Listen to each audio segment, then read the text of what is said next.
Жалғастырамыз. Қазақты қара шайсыз елестету қиын. Қытымыр аязда да, шілденің шілінгірінде де, үлкендердің шәугім шай ішіп, шып-шып терін сүртіп отыратын көрініс бәрімізге таңсық емес.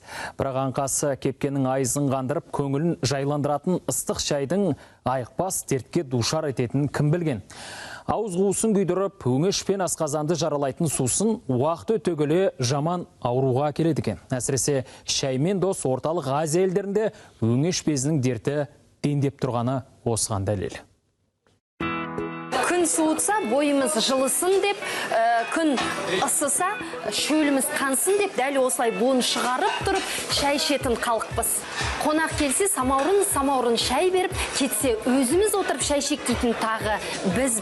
Шайқорлығымызды құдды бүкіл әлем білетіндей, елімізге бір жылда 22 мың тонна шайдың түр-түрі келеді екен. Бірақ оның ағзаға зиянын не пайдасын көбі біле бермейді. Азия елдерінде соңғы кезде өңеш безі белең алуда.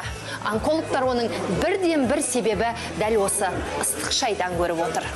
Аққұманан ағып жатқан шайдың күрең бұлағы, кеседегі қою сүтпен араласып барады.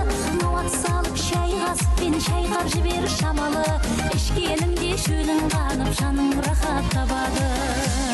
Талай әншінің әніне арқау болған сүтті шай тек қазақ халқының емес, Азия елдерінің де ғасырлар бойы салтына айналған. Ыстық шай ішпесе басының сақинасы ұстап, шекесі тырысады. Соңғы кезде бір шәугім шай үшін ұлтымызда неше түрлі дәстүр қалыптасқан. Мысалы, 2 жас әке-шешесін таныстыру үшін тәтті шай беретін болған. Одан қалса, келінді сынау үшін келін шай құйдырады. Оны да тура той үстінде самаурынды шығарып тұрып, елге кесе ұсыну пайда болған. Қанттай аппақ болып, өмірлеріңіз тәтті болсын. Қосақтарыңызды қосағаныңыз.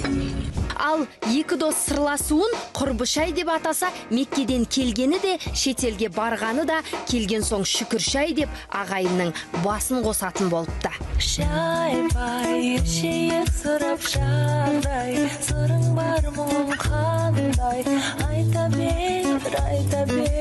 Шайдың хит екенін шоу-бизнестің бөріктілері мен көріктілері де біліп алған. Жанар Айжанованың, Сәкен Майғазиевтің, актриса Дариға Бадықова мен Төреғалидің де бренд шайы бар. Тізе берсең, 2 қолдың саусағын қатар бүгуге тура келеді. Отандық деген аты болмаса, шикізаты шетелден. Қазақстан мемлекетіне кіретін шай өнімдері жылына 25-30 мың тонна шай өнімдері кіріледі шамамен. Қазіргі таңда биылға 2024 жылға 22.596 тонна шай өнімдері кірген. Алғашқы үштікті бастап тұрған Кения мемлекеті, Үндістан, Қытай мемлекеттері. Кениядан 9.000 тонна, Үндістаннан 7.000, Қытайдан 3.000, Ираннан 900, Вьетнамнан 800 тонна шай келеді. Сөйтіп 20-дан астам ел бізге түйіршіктелген және жапырақты өнімін сатады. Ал отандық кәсіпкерлер оны тары, науат, жеміспен елді қызықтырып қояды.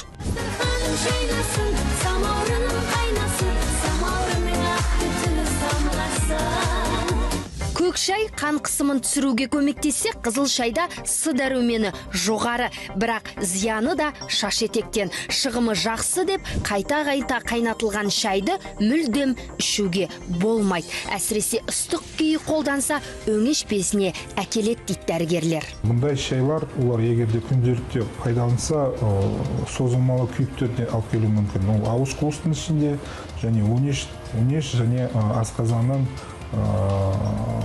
ең жоғарғы бөліктерінде. Созылмалы күйіктер, олар ауыз қуыс пен өңеш және асқазан ішіндегі тыртықтарға алып келуі мүмкін. Ол созылмалы күйік болғаннан кейін. Және қатерлі ісікті тудыртып жүруі мүмкін.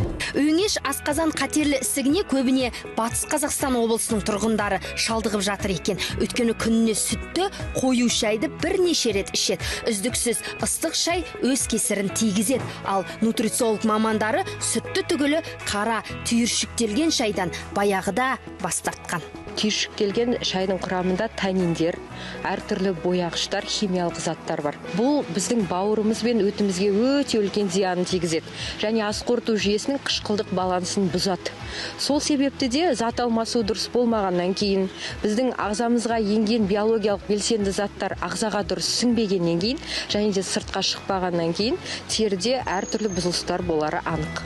Америкалық ғалымдар 60-70 градус ыстық шай ішкеннен кеңірдек өңе шырағы пайда болатынын 2004 жылы зерттеп қойған. Сондықтан нутрициологтар да жапырақты немесе жемісті шайларды құп көреді. Бірақ 30-37 градус ыстықта ішкен абзал дейді. Сонда асқазан ішек жолы оны қорыта да алады және шырышты қабатты күйдірмейді. Ал сіз шайды қалай ішіп жүрсіз? Гүлназ Эмирханқызы, Максим Шулепов, Астау жаңалықтар.